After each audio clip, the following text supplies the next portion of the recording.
میں جب سرگودا گیا نا تو حضرت وہ مولانا عطا اللہ بنیالوی صاحب تھے وہاں سرگودا میں. میری عمر ہوگی اس وقت 17-18 سال. ان کے درس قرآن میں بیٹھتا تھا میں. تو جب بھی تراویح کے دوران یہ والی آیت آتی ہے نا مجھے عطا اللہ بنیالوی صاحب یاد آتے ہیں. ایک بڑے خطیب ہیں سرگودا میں, بڑے لہک لہک کے بیان کرتے ہیں. کسی نے سنا ہے میرا خیال ہے یہاں کوئی بیٹھا ہوا ان کو جاننے والا. تو جب بھی یہ والی آیت آتی ہے نا ولا ينبئك مثل خبیر, تو وہی میری کیفیات بن جاتی ہیں جو ان کا درس سنتے ہوئے کیفیات. وہ کیا ہے؟ ان تدعو یولج اللیل فی النہار ویولج النہار فی اللیل. اللہ نے اپنی حمد و ثنا کی ہے. اللہ وہ ذات ہے جو رات کو دن میں اور دن کو رات میں داخل کرتا ہے. وسخر الشمس والقمر, اور اس نے سورج اور چاند کو تمہارے کام میں لگا دیا. کل یجری لاجل مسمى, سب خاص مدت تک کے لیے چل رہے ہیں. ذالکم اللہ ربکم, یہ ہے اللہ تمہارا پروردگار. لہ ملک, یہ اللہ مشرکین سے کہہ رہے ہیں کہ تمہارے معبود کچھ بھی نہیں کرتے اور جو کرنے والی ذات ہے وہ یہ سب کچھ کر رہی ہے. لہ الملک, اسی کے لیے بادشاہی ہے. والذین تدعون من دونہ ما یملکون من قطمیر, اس کے بھی مالک نہیں ہے, اتنی بقدر کسی چیز کے بھی مالک نہیں ہے جن کو تم اللہ کے سوا پکارتے ہو.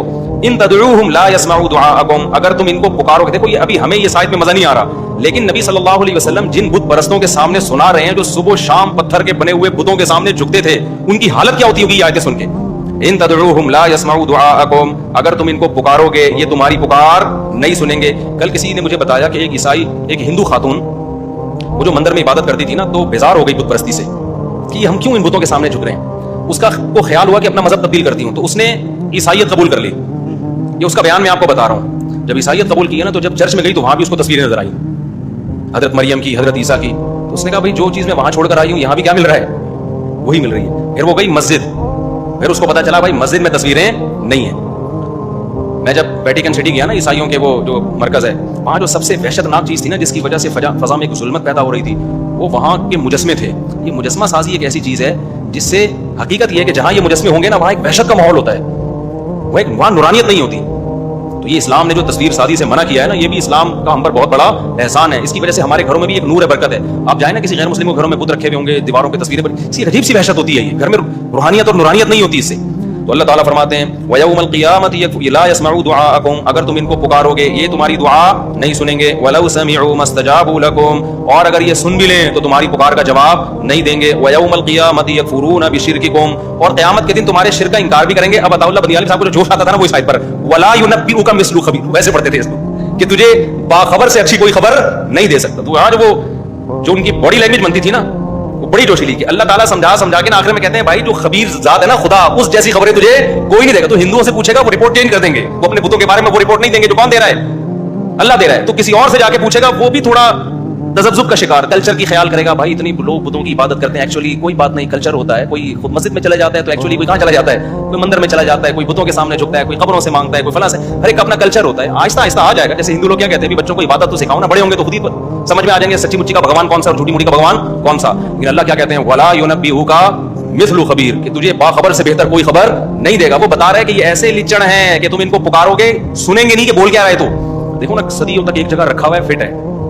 جب یہ طالبان نے بامیان کے بت گرائے نا پوری دنیا میں احتجاج ہوا تھا کہ یہ بتوں کو کیوں گرائے جا رہے ہیں. تو ہمارے حضرت مفتی رشید صاحب نے بیان کیا کہ بتوں کو جا کے بولو نا اپنے آپ کو بچاؤ, تم دنیا میں طالبان کو کیوں بول رہے ہو کہ نہ گرائیں. ڈائریکٹ بتوں کے جا کے سمجھاؤ یار تم بہت ہو گیا یار, 4000 سال سے تم اس ٹنڈے بنے ہوئے کھڑے ہو یہاں پہ, تم پر بم مارے جائیں گے تو کچھ ہلو جلو احتجاج کرو.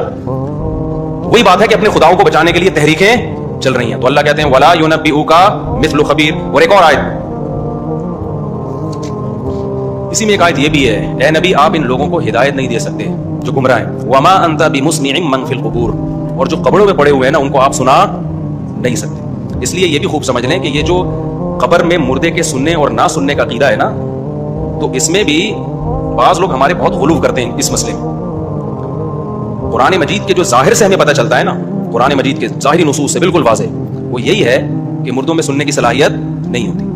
اب اس مسئلے کو نا ہمارے ہاں بعض لوگوں نے کوئی حق اور باطل کا معیار بنایا ہوا ہے. تو آپ کی کوئی بھی رائے ہو بھائی آپ رکھیں اس رائے, لیکن ہاں کسی پر دوسرے کی رائے مسلط تو نہ کی جائے نا.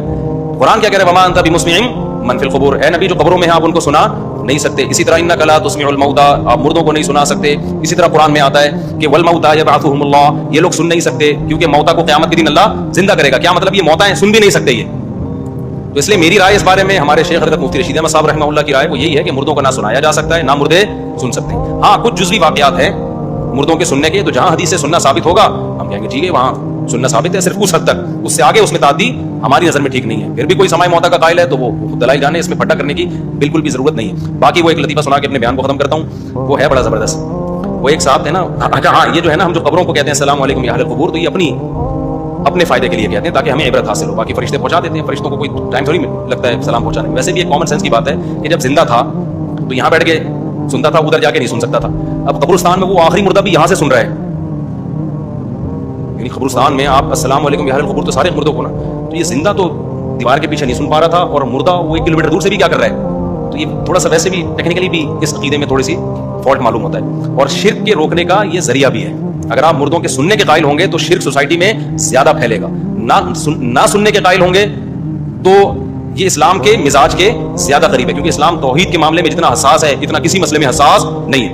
2 آیتیں بس جلدی سے میں پڑھ کے اپنی بات کو ختم کرتا ہوں. اللہ اکبر.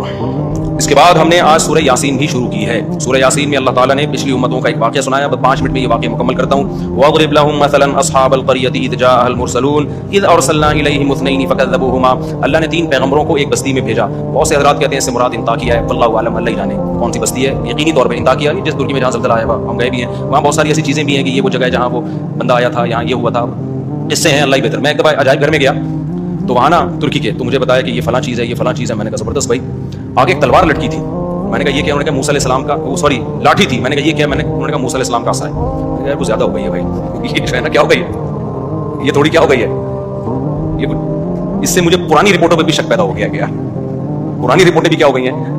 ہمارا جو یہ عجائب گھر ہے نا ادھر کا لاہور کا, اس میں بھی پتہ نہیں منہ مبارک کے نام پہ کیا کیا رکھا ہوا ہے. کوئی مستند نہیں. ترکی کی تو بہت ساری چیزیں پھر بھی مستند اس لیے کہ خلافت عثمانیہ تھی, حکومتی سطح پہ کچھ چیزوں کو محفوظ کیا گیا. لیکن ہر جگہ ادھر منہ مبارک, ہر 12 ربیع الاول کو منہ مبارک کی زیارت ہو رہی ہے. بھائی کہاں سے تم کیوں پیغمبر کی طرف جھوٹ باندھتے ہو یار. کسی کے بال لے کے نسبت کر دینا نبی کے بال ہیں, اور اس کے جناب پھر وہ زیارتیں کروانا, تو یہ کہاں سے جائز ہو گیا. ان چیزوں کا بائیکاٹ کیا کریں.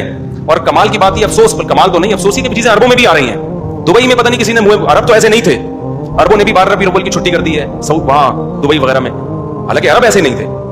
تو عربوں میں بھی یہ بدعتیں آہستہ آہستہ آنا شروع ہو گئی ہیں. تو کہیں بھی کوئی منہ مبارک کے نام پہ الو بنا رہا ہو, خدا کے غضب اور قہر سے اس کو ڈراؤ کہ جیسے نبی پہ جھوٹ باندھنا, حدیث میں آتا ہے جس نے مجھ پہ جھوٹ باندھا وہ اپنا ٹھکانہ جہنم میں بنا لے. تو جھوٹ صرف قول کا نہیں ہوتا, کوئی چیز جو نبی کی نہیں ہے نبی کی طرف منسوب کر دینا یہ بھی کیا ہے, جھوٹ ہے. تو ایسے منہ مبارک کے نام پہ جو لوگ الو بنا رہے ہوتے ہیں, ان لوگوں کو سوسائٹی میں پروموٹ نہ کیا کریں, ان کے خلاف احتجاج کیا کریں. یہ لمبا واقعہ پھر انشاءاللہ کل سنائیں گے. اللہ تعالیٰ سمجھنے کی عمل کی توفیق. جلدی کوئی سوال پوچھنا ہے تو پوچھ لیں, جلدی سے اسپیڈ. وہ لطیفہ رہ گیا تھا چٹکلا, وہ ایک قاری صاحب جو تھے نا وہ بیمار نہیں ہوتے تھے. جی حضرت.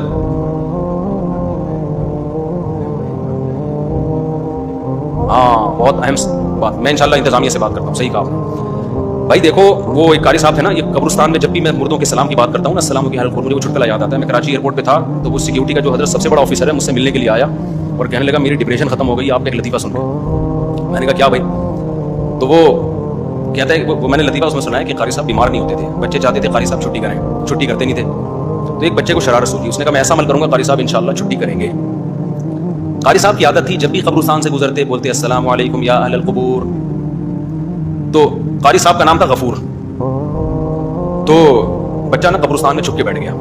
یہ جو لوگ مردے کہتے ہیں, لوگ مردے سنتے ہیں, پھر ظاہر ہے سنیں گے تو رپلائی بھی کریں گے, تو شکر کرو نہ سنتے ہیں نہ آگے سے رسپانس کرتے ہیں, ورنہ وہی حشر ہوتا ہے جو قاری صاحب کا ہوا. قاری صاحب گزرے, قاری صاحب نے کہا السلام علیکم یا اہل القبور. قبر کے پیچھے سے آواز آئی وعلیکم السلام بھائی عبد الغفور. قاری صاحب پلٹی ہو کے بے ہوش. بتاؤ سننے میں نقصان ہے یا نہ سننے میں؟ قاری صاحب کہتے ہیں کم بختو, نہ سنتے نہ جواب دیتے. تو بچے